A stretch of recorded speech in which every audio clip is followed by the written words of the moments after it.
Isa ka sorpresa ang ginhanda sa BARDA fans sa para kay Barbie Forteza kang David Licauco sa last taping days ng upcoming film nila nga That Kind of Love sa South Korea. Sa post sa isang sparkle sa Instagram, makita ng setup sa isa kasalakyan nga may purple kag silver balloons, streamers at printed photos kag cake ug bouquet para sa love team. Ang gining aktibidad ginhimo sa official PhilIFP, BARDA socials kag ninangs for BARDA. Loud and proud ang inagupod sa Pride March sa Quezon City. Si Klea Pineda po ng girlfriend nga si Catherine Securol. Sa Instagram, gin-share sa kapuso actress ang photos sa Pride March. Sa rin may nauyatan sila kaduha ng rainbow flag. Finally, ginpabati na sa mga kapuso ang Voltes 5 legacy ending song at Chichi Wo Motomete with vocals.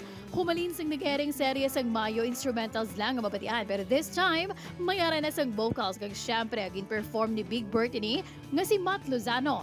Kadungan ni isang revolusyon nga buhi pagali si Roth Garro kung sinad Armstrong nga karakter ni Dennis Trillo. Siya mo nga may na day Steve, Big Bert kag Little John. Kag ang kanta dedicated sa ila, bangunang buot siningon sinis Ingles, Searching for Father. Samtang yari naman ng mga eksena nga hindi mo dapat mamiss sa Voltes 5 Legacy. Ang plano ni Steve mapag-ako sang feelings kay Jamie, madayon na bala ang bago nga beast of fighter nga si Namazuka na bala ang makaperde kay Voltes 5. Sanoyan siya magasulong sa Terra Air 2. Inakagibad pa ang Maaksyon nga mga eksenang bantayan sa Voltes 5 Legacy sa GMA Telebabad pagkatapos ng 24 oras.